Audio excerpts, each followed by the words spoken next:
Okay guys, so welcome back. So, nagawa ko na ngayon itong pang lesson number 3, more on theoretical. Now remember, yung lesson 1 is about an introduction kung bakit kailangan nating mag-aral ng physical education.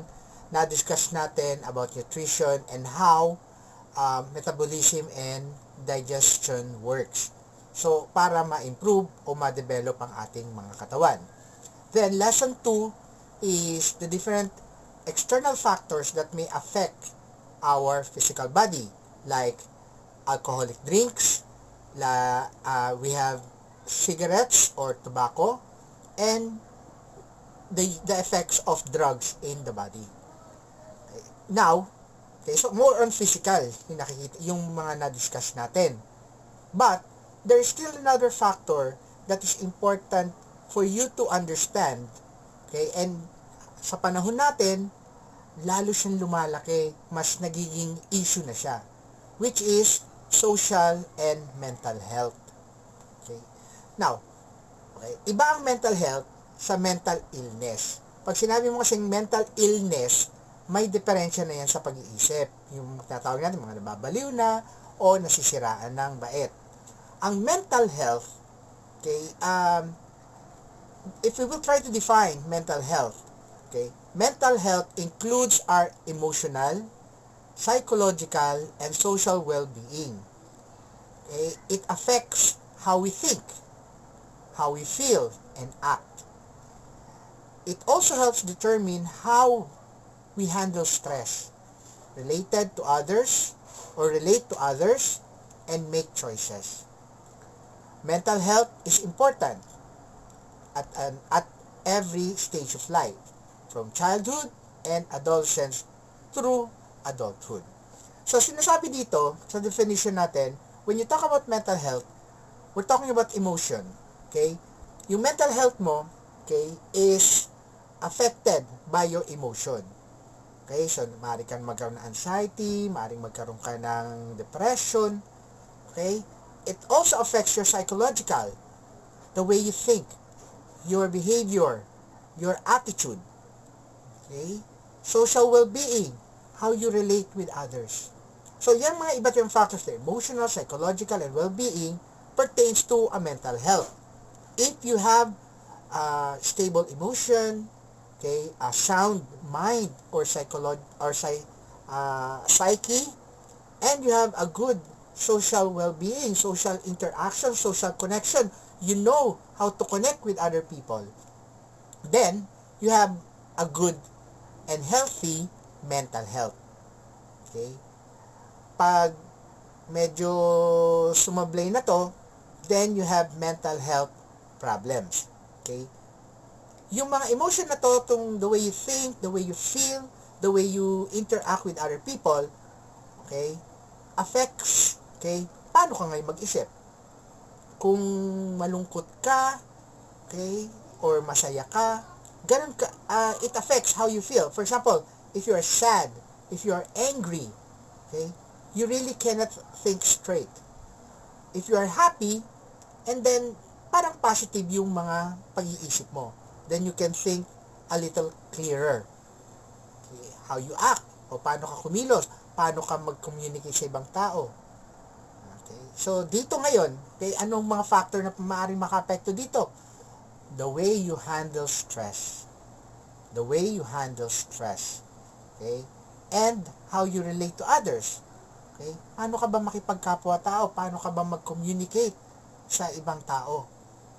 Okay? And it is very important, ang mental health, okay, issue is very important. From childhood, okay, hanggang adulthood. Childhood, kaya nga yung mga bata pa lamang, pag they experience trauma, okay, meron na yung effect sa kanilang psyche. Maaring hindi nga makikita mo, medyo okay pa yan. Eventually, naka-embedded sa isipan nila yung event na yon, yung trauma na yon, pwedeng nakalimutan at hindi hinandle. Eventually, that kind of trauma, okay, may resurface. Maaring lumabas yan at a later time in that child's life, okay, na magkaroon ng negative. Or, maaring akala mo walang epekto sa kanya yung nangyaring yon. Pero, unti-unti ang behavior niya nagbabago. So, it's important for us to know mental health. So, when we talk about mental health, okay, ano ba mga nakaka-apekto rito? I mentioned a while ago, anxiety, and you have depression. There's a difference between the word anxiety and depression. When you say anxiety, okay, this is a feeling of worry, nervousness, unease, typically about an imminent event or something with an uncertain outcome. Another definition is this is a nervous disorder characterized by a state of excessive uneasiness and apprehension, typically with compulsive behavior or panic attack. So, pag sinabi mong anxiety, nagiging anxious, tawag natin. So, if you have anxiety, that means you are anxious. You are anxious, that means you are worrying too much about something. You are nervous, yung parang bang balisa ka, or hindi mo, parang bang nag-aalala ka masyado. This is a disorder. Okay? Maraming problema dumadating. Okay? Lalo na, in your case, mga bata kayo, marinig kayo kay anxiety, dahil biglang, eto, kailangan ipasa nyo to. Kailangan isubmit nyo to. Otherwise, babagsak kayo. O kailangan makapag-online kayo, o kailangan na magawa nyo to. Otherwise, babagsak kayo. Nagkakaroon. So, pag parang nape-pressure kayo na ganun, parang nate-tense kayo. Kinakabahan kayo. Natatakot na kayo. Nag-aalala na kayo. Okay? So, nagkakaroon na kayo ng anxiety. So, that's anxiety. Parang nagiging nervous na kayo. Depression naman is a mood disorder. Okay? Parang feeling mo o anong mood mo that causes a persistent feeling of sadness and loss of interest. Okay? So, when you say depressed ka, okay, lalulungkot tayo. Okay? Especially if we lost someone or iniwan kayo ng jowa nyo, di ba? Or anything, something happen, or binagsak kayo ng teacher nyo, binagsak ko kayo. Okay? Pwede kayong, maring malungkot kayo. Okay? But, if you have a positive mental health, you are sad, but you try to look at it at a positive way. Pero, kung medyo mahina ang loob mo, medyo mahina ang mental health mo, okay, yung mga bagay na yan, once you experience it, okay, nalungkot ka, parang ang lungkot-lungkot mo na ng gusto. Yung parang bang feeling mo, gumuho na ang buong mundo mo. Okay, yung parang nawalan ka na ng pag-asa.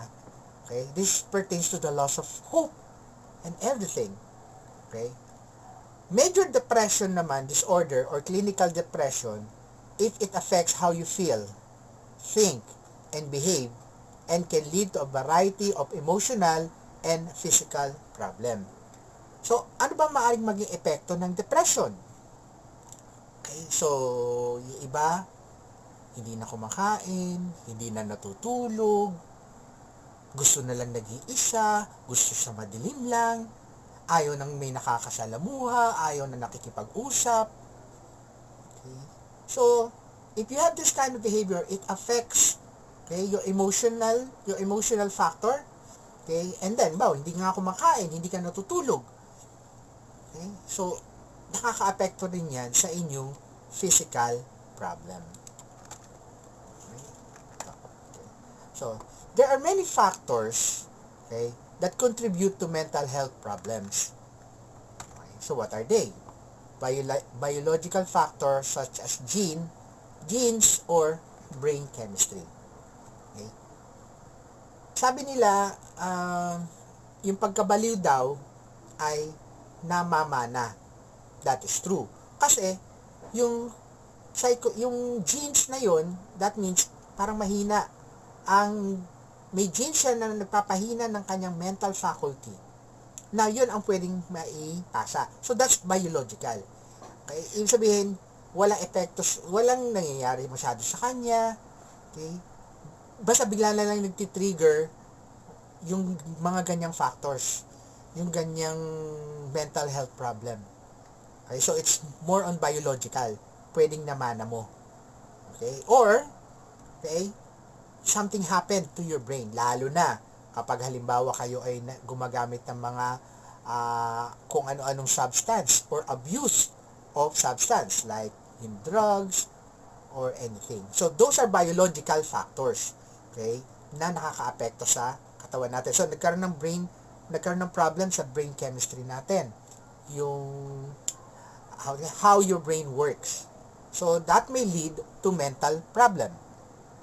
Okay. Another factor, okay, contributing to mental health problems is life experiences such as trauma or abuse. Okay? O yan, nabanggit ko na kanina, maaring magkaroon ng problema sa buhay ninyo, okay, kapag nagkaroon ng trauma or nagkaroon kayo ng physical, verbal, or mental abuse.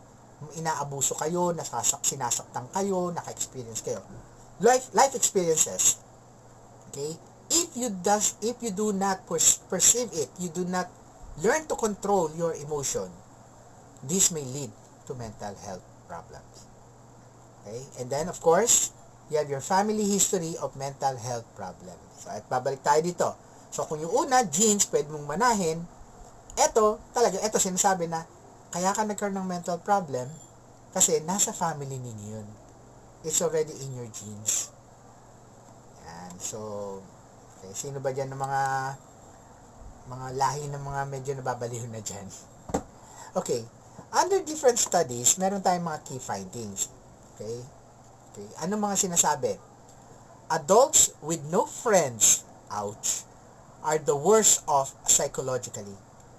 Okay? Mas kawawa o mas very prone daw sa mental problem yung mga adults, okay? Mga adults with no friends. Okay? There are significant health cost implications from the impact of this social isolation. Yung minsan parang nakakabaliw din talaga pag nag-iisa, wala kang makausap. Okay? May problema ka, wala kang makausap. Nagdadagdag sa anxiety, may nagdadagdag sa depression mo yun. Okay? That's why real friends are important to have around. Sabi nila, okay, before you die, okay, dapat at least meron kang 8 totoong kaibigan. Why? Dahil yung 8 totoong kaibigan para meron daw magbubuhat ng kabaong mo. That's the old saying. Okay? So, but friends are really important, but you have to choose and be careful who your friends are. So, how will you know? Okay? If you tell me who your friends are, I will tell you who my friends are. So, tropa-tropa tayo lahat doon. Joke lang. Another key findings is that the importance of friendships and family network is not affected by education, employment, or marital cohabiting status. Okay? So, ang importante daw dapat sa friendship, okay, hindi kayo dapat namimili nito. Hindi ito affected ng education or employment, o mahirap yan, or walang pinag-aralan yan. Okay, so, kailangan, kapag nagkaroon ng kaibigan, you do not look at its social status. For women naman, regular contact with a large family network doesn't necessarily lead to a higher level of well-being. These networks can actually place more obligations or burden on them instead. The research found out that women's friendship networks are more important. So, kung ikukumpara natin, ang mga kababaihan, mas gusto nilang may kasama, may nakakachika, okay, may nakakausap. Okay, so, rather than men, okay, so minsan barkadahan lang yan, mga 2-3 tao lang yan. But according to the study, women are more prone to wanting more people, hindi na lang friends, okay? People around them. Okay. Another key finding is that, however, men did better when they had a large number of friends and family members. So, although ang lalaki, pwede niyan masaya na may isa lang tropa o dalawang tropa, tatlong tropa, according to research, okay, men, I can do better, mas maganda ang naging outcome if they have a large number of friends or family members. O sino dito mga ang uniko iho, unika iha. Okay? So, minsan parang feeling naghahanap kayo na sana may kapatid ako or may sana, para bang minsan naiinggit tayo dahil parang ang saya-saya nung taong yun dahil ang dami niyang kapatid. Okay? O, kasi laging silang masaya, nagkakasama sila laging mga kamag-anak. So, according to the study, having a large amount or large number of friends and family members can do much good. Family network doesn't seem to place the same burden on men as on women. Volunteering is not as effective as a social network in protecting psychological health working age people. It does not compensate for the loss of work relationships for people without jobs. Okay? However, volunteering was positive for the well-being of of older people who had retired. Okay. So kung may problema, may ginagawa kayo, yung parang ibino-volunteer niyo yung sarili niyo upang gumawa. Parang gusto niyo kasing makakalimutan. You immerse yourself, sa different kinds of work. Pero sa totoo lang, that kind of practice does not really help. In normal age, yung mga nagtatrabaho diyan, kadalasan sabi natin pag may problema or what, ibinubuhos na lang sa trabaho, doon na lang binubuhos. Okay, nagkakaroon ng positive effect, maybe, but ang anong positive effect? Nakakapagtrabaho ka, may nagagawa ka. But ano ang burden niyan sa mental health mo? Wala. Okay? You're just parang pushing aside the problem instead of facing it. Okay? Pero kapag medyo nagkaedad na kayo, mga senior citizen, lalo na pag nag-retire na, pag 65 and above, retireable na yan, o nag-retire na at an early age, 60, so wala nang work. Nagkakaroon na sila ngayon ng sense of uselessness. Parang feeling nila hindi na sila kailangan o parang wala na silang magagawa. That's why, if they volunteer, their services or themselves to doing something, nakakatulong yan. So, yung nakakatulong yan sa mga seniors natin. So, remember, immersing yourself in work, not facing your problem, at yung regular age, does not help mental health problems. Pero kapag senior ka na, yung pagbo-volunteer mo ng trabahong yan, ay nakakatulong talaga. And last, friendships appear to be important across many nations.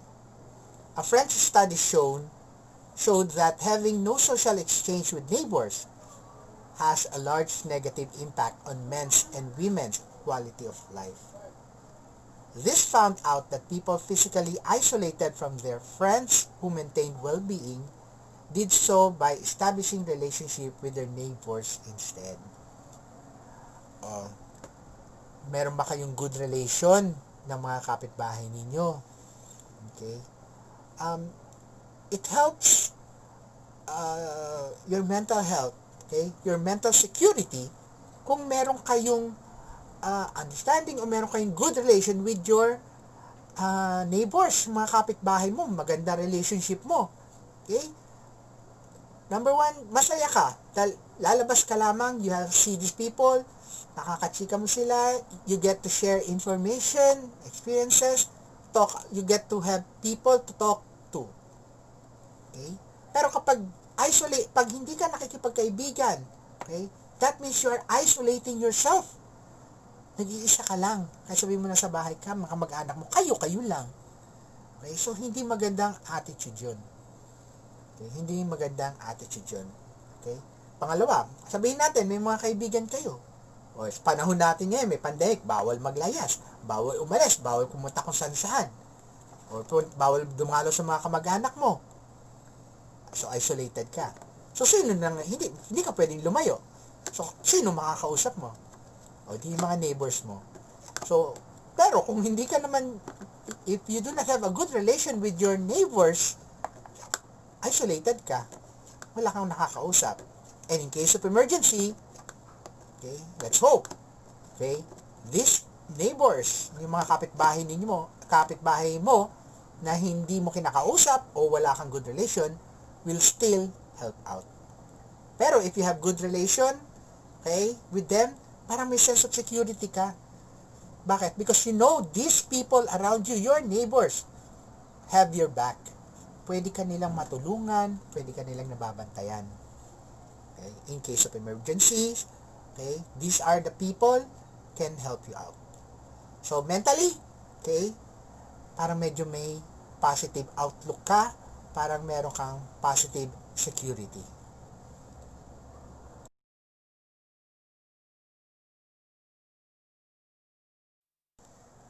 Okay guys, so welcome back. Okay, so alam na natin, okay, ang mga maaring maging causes or ano yung mga different effects pertaining to problems in mental health. So, do you experience some of this? Would you agree, okay, that friendship, having real friends, having neighbors to talk to, okay, helps, okay, alleviate the stress that you are feeling, lalo na sa panahon natin na pandemic na isolated karamihan. Who will you turn to? Okay, kahit sabihin mo naka-social media tayo, nakakapag-usap kayo, tag-chat-chat, okay, nakakatulong yun dahil may nakakausap ka. But, still, imagine kung nangyari itong pandemic nang walang internet. Oh, isolated lahat. Walang online shopping, walang chat. Okay? So, ano kaya magiging mental health natin nun? Think about that. So, dun pa lamang maiisip mo na kung gaano ka-importante ang tao, okay, sa paligid. Whether, kaya sabihin natin mga peki yan o plastic, yung tao lang makausap mo, may masabihan ka lang, makwentuhan ka, may makadaldalan ka. Okay? It helps. Okay? Kahit papano. Okay? So, let's talk about the different warning signs. Okay? Tingnan nyo kung nandito na kayo, ha? Okay? So, first, okay, eating or sleeping too much or too little. Well, okay, pag medyo tumatanda na kayo, okay, mga nasa 50s na kayo, sleeping, okay, medyo kumukonti na yung oras. We require about 8 hours of sleep every day. Okay, kayo mga kabataan. Pero, kapag for no reason at all, okay, masyado kang malakas kumain, parang hindi mo maintindihan, nagugutom ka, kakakain mo lamang, gutom ka na naman. Or, wala kang ganang kumain, hindi mo maintindihan bakit, ang sarap-sarap ng pagkain, hindi ka, ayaw mo lang kumain, hindi lang yung walang gana, nagugutom ka, pero ayaw mo kumain. Or, yun nga, kain ka ng kain masyado, hindi ka nakakatulog, okay, hindi ka nakakatulog, or, masyado kang mantulog, okay, ayaw mo bumangon. Those are early warning signs that may lead to mental health. Pulling away from people and usual activities. So, you're trying to isolate yourself. So, then, yayayain ka ng mga kaibigan mo, kapitbahay mo, ng tropa mo. Sasabihin mo, hindi na, wag na lang. Okay? Tsaka na lang. You always do that. Ayaw mong nakikihalubilo sa kanila. Okay? Yung mga dati mong ginagawa, wala ka nang ganang gawin. Okay? So, those are signs that may lead to mental health. Ito na, having low or no energy o low bat ka. Okay? Okay? Ang tagal-tagal mo nang natulog, nakatama ka naman ng kain, pero parang ang tamlay-tamlay mo. parang walang kang gagana-gana. Okay? Feeling numb or like nothing matters. Parang manhid ka na. Parang, okay, may nangyari. Kaya mo siya. Bahala siya sa buhay niya. Parang wala ka ng pakialam. Okay? So, those are signs na maaaring hindi mo alam, okay, na may nangyayari siguro sa paligid natin. Particularly ngayon, pandemic natin. Nagkakaroon tayo ng problema sa pag-aaral, nagkakaroon tayo ng problema sa internet, natatakot tayo lumabas, nagkakaproblema tuloy tayo sa mga pagkain, nagmamahal ang mga bilihin. So, normally hindi ka dapat na-apektuhan yan. Pero, hindi mo alam na apektuhan ka. So, those are some of the basic signs na maaring lumalabas. Na hindi mo alam. Okay? Na-apektuhan ka na pala. Having unexplained aches and pains. Sumasakit ang batok mo, sumasakit ang paa mo, sumasakit ang likod mo, sumasakit ang ulo mo, bigla-bigla na lang. Okay? Feeling helpless o hopeless. O parang depression na to. Diba? Parang, wala nang magagawa. Okay? Wala nang pag-asa. Lumampas na ako sa due date. Hindi na ako ipapasa ni Sir Deck. Okay? So, pag ganun lagi ang thinking mo, in spite na sinasabi ko na pwede kayo mag-submit after due date hanggang April 18, etc., etc., we have problem, you talk to me. Pero sa utak mo, wala na akong pag-asa yan. Hindi na ako ipapasa ni Sir Deck. Oh, there's something wrong with you. Okay? Dati hindi ka nag-smoke. Okay? Dati hindi ka umiinom. Dati hindi ka nagda-drugs. Ngayon, okay, you learn na for some reason, nagsisigarilyo ka na. Umiinom ka na ng alcoholic drinks. Or nagda-drugs ka na. Okay? Paano sir, ibig sabihin yung mga nagsisigarilyo dati? Okay? O yung nag-drink, umiinom. Okay? Tumotoma, may early signs? No. Kung dati, ginagawa niya, social function, social event, madalas yung ginagawa yan, okay? Hindi siya mental health. Pero pag ginagawa mo na siya ng more than the usual, kung bawa dati, gusto mong umiinom ka lang, umiinom kayo once a week, every weekend. Ngayon, 3 times, 4 times, every day na, umiinom ka na. Okay? Or smoke mo dati, konti-konti lang. Ngayon, napalakas na. Etc. etc. Nagda-drugs ka, hindi ka pa natotokhang, mas dinalasan mo na pa, mas dadalasan mo, then those are signs that something is going on. Okay? Feeling unusually confused, forgetful, on edge, angry, upset, worried, or scared. So those are negative emotional feelings, okay? Or emotional distraction. Confused, parang nalilito ka, hindi mo na alam ang gagawin mo. Nakakalimot ka na, hindi ko na alam yata yan. Or parang lagi kang naka-alert. Hindi ka lang. O parang ganito, parang masyado kang worried. Madali kang magalit. Okay? Or madali kang matakot. So, that means those are some signs that may lead to mental health. Yelling or fighting with family and friends. Okay, nakikipagsigawan ka na. Okay? Napapalakas na rin yung boses mo. Nakikipag-usap ka lang. Okay? Experiencing severe mood swings that cause problems in relationship. When you say mood swings, okay, siya, hi dear, kamusta ka naman? Parang siya mo ng ganyan. Tapos biglang, ano ba? Ganito na ganyan eh. And then biglang siya, hindi, wala pa alam. Iyak. O di ba nga? Pag ganun na nangyayari, umiiyak ka, bigla ka natatawa, bigla ka nagagalit, biglang whatever. So sabi mo, nababaliw ka na. So those are signs na talaga that you are developing mental health problems. Having persistent thoughts and memories you can get out of your head. So, eto ngayon yung parang trauma. Okay? So, hindi mo maalis sa utak mo yung nakita mo, may pinatay, may na-rape, okay? May nangyari hindi maganda, may nasunog, whatever. Okay? Kahit anong gawin mo, laging naglalaro sa utak mo yan. Okay? This is very much true if you yourself, okay, performed that trauma. Ibig sabihin yan, nakapatay ka or may nadisgrasya ka. Okay? So, hindi mo maalis sa utak mo yun. It will gnaw through your thoughts, through your memory. At laging yun na lang naiisip mo. Okay? So, pag ganun na nangyari, then, those are signs that may lead to mental health problems. Okay? Hearing voices or believing that you are not true. Okay, hearing voices. So, this is more on biological, okay, or physiological problem. The moment nakakarinig ka na ng mga boses nang wala namang nagsasalita or what, or believing things that are not true, okay, parang masyado kang mapagduda, hindi ka na nagtitiwala. Okay? So those are not just signs of mental health problem.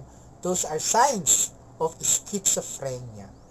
So schizophrenia is a mental disorder na. Hindi na siya mental health problem. It's already a disorder.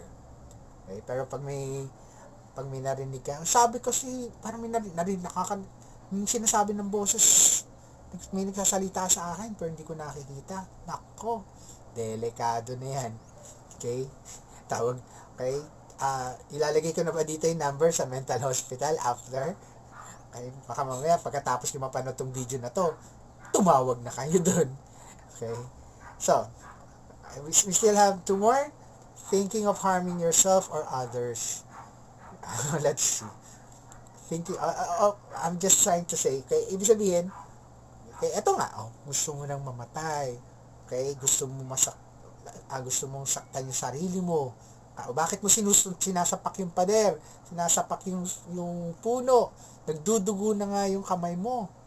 Okay? Yun, so, may problema. Kasi parang dinadivert mo yung nararamdaman mong sakit sa physical, yung emotional pain, idinadivert mo to physical pain. Oo, talaga. Sakit ng pakiramdam ko, sama-sama ng loob ko, ito ganyan. Sinakta mo sarili mo. Aray, sakit, nasugatan ako. Okay, nakalimutan mo sandali na masama yung loob mo. Nung gumaling na yan, iniwan na naman pala ako, kaya pala ginawa ko to. Di ba? O yan, pag ganyan mga reaction mo, makita mo yung kaibigan mo, ginagawa yung ganun. Tol, pa-check up ka na ng utak mo. Okay, so those are just different warning signs. Inability to perform daily tasks like taking care of your kids or getting to work or school. Okay, so yan kasi, bakit hindi ka na nakakapag-perform ng daily task mo? Kasi wala ka ng pakailam. Okay, baliwala na sa'yo ang lahat. So these are different early signs of mental health disorder. Okay. Yan. So, what are the different ways? Okay? So, alam na natin yung mga different signs. Nasabi ko na sa inyo yan. If you have social support is often identified as a key component of solid relationship and strong psychological health. Okay? So, ibig sabihin natin ito, yung support natin, okay? Social support, ibig sabihin, yun nga yung mga tao sa paligid natin. It is a key component, okay, to preserve and to have a healthy mental health. So, what are the different types of social support? Okay, ano ba yung mga maaaring isuporta sa'yo? First, you have your emotional support. Sometimes, the people in your life provide emotional support. Okay? When you say emotional support, yung kung ano man yung nararamdaman mo, sinusuportahan ka nila doon. Hindi nila kontra yung nararamdaman mo. Basta, nandyan lang sila para sa'yo. They back you up when you need it and are there with a shoulder to cry on when things didn't go your way. So, if you are going to provide emotional support, okay, may kakilala kayo, okay, huwag mo sabihin na, huwag mo isipin yan, okay, baliwala yan, okay, hindi mo alam yung naramdaman niya. Okay? Huwag mo rin ikukumpara ang sarili mo. Ako nga, ganito nangyari sa akin. Don't do that. That person is currently feeling an emotional trauma. Right now, hindi niya kinakailangan ng dictation. Hindi niya kinakailangan madiktahan. Hindi kayo dapat magbibigay sa kanya ng instruction. Provide emotional support. Just tell that person, assure that person that you will be there for him or her. Okay? Gusto niya umiyak? O eto, okay, shoulder. Okay? Yung iba nga, ibang mga kaibigan goes to the extent. Ha? Isapakin mo na ako. Sige, ako nasampalin mo. Ako nasaktan mo. Okay? Ilabas mo lang yan. Okay? So, hindi mo kinokontra. Okay? Okay? Okay? You let that emotion run its course. Basta kailangan, habang maandar yan, mayroon siyang kasama. Okay? This type of support can be particularly important during time of stress or when people are feeling lonely. Diba? So, yun po. Okay? Emotional support. Again, inuulit ko. When you provide emotional support, you are not giving advice, you are not telling them what to do, but you are just offering yourself, assuring them that they are not alone, na hindi sila nag-iisa. Another type of support, social support, is instrumental support. In other cases, the people in your social network might provide instrumental support. They take care of your physical needs, offer a helping hand when you need it. Okay, so, eto naman ngayon, kasi parang masyado siyang depressed. Ayoko na magtrabaho, ayoko na kumain, ganyan. Okay? Sabi ko, you're not telling them what to do. You are not dictating. But, alam mo yung mga pangangailangan niya. Okay? Physically, biologically. Oh, to the point na pwedeng, sige, ako bahala. Ako bibili nito. Oh, eto, basta kumain ka. O, ako bibili nito. Okay? O, may gusto kang puntahan. Sige, ako na magdadala sa'yo doon. So, yun ang instrumental. Yung ikaw yung kikilos doon sa mga dapat niyang gawin. Sa ngayon, ay hindi niya magawa kasi nga may depression. Okay? Or may mental health problem siya kasalukuyan. So, you're not just stating na nandito lang ako. Kaya kasi, andito lang ako pag kailangan mo. Okay? Minsan, hindi siya magsasabi. Alam mo kung ano yung kailangan niya. Kailangan niya kumain. Hindi siya umaalis ng bahay. Anong gagawin? Paano siya kakain? So, provide instrumental support, ikaw magdala ng pagkain. Okay? To the extent na hindi na nga siya nakakaligo. Ay, halika, pilitin mo na. Papaliguan mo siya. Kung ayaw maligo, punasan man lang. Bigyan ng tubig. So, parang inaalagaan siya. Okay? This might involve bringing you a hot meal. Yan sabi ko, when you are sick or giving you a ride when your car is on the shop. Such support is important when people have immediate needs that might be addressed. O lalo na kapag halimbawa, may kailangan siyang inuming gamot. Diba? O may kailangan siyang gawin. So, instrumental support, okay, ikaw yung gumagawa ng mga dapat gagawin niya for the meantime. Okay, for the meantime, hindi for life. Okay. Then you have informational support. People can also provide what is known as informational support. They can involve providing guidance, advice, information, and mentoring. So, ito iba naman to. Okay? When you say, ito naman, maring hindi siya ganun kalungkot, pero parang naguguluhan naman siya. So, what do? You provide guidance. You provide advice. Okay? O, magbigay ka, hindi alam mo, ganito kasi yan. Okay? So, parang, you try to explain the situation. Okay? Na maaaring maintindihan niya para medyo matanggap niya. By having this form of support, people may feel less anxious and stressed out about the problem they are trying to solve, thanks to the advice of a trusted friend, mentor, or loved one. So, ito so parang na-stress lang siya, yung parang naguguluhan siya. Okay? Hindi naman siya depressed. So, hindi emotional support ang kailangan niya. Ito, kailangan niya ng guidance. Kaya hindi niya na alam ang gagawin niya. Hindi niya alam bakit nangyayari yung mga ganyan. Hindi niya alam yung mga ganitong problem, mga ganyang klaseng problema. So, what do you do? Informational support. Ikaw ang mag-provide ng guidance. Ikaw ang magbigay ng information. Ikaw ang magbigay ng advice. Okay? Para mas maliwanagan siya. Okay? Magkaroon siya ng clear understanding. So, guys, that is the topic or our lesson regarding mental health. Matino pa ba pag-iisip ninyo? O nabaliw na kayo? Nabaliw na kayo. So, hanggang dito ang ating theoretical lessons. Ang susunod na dito ay ang application na. So, we will now proceed, okay, with the activities. Watch out for that videos.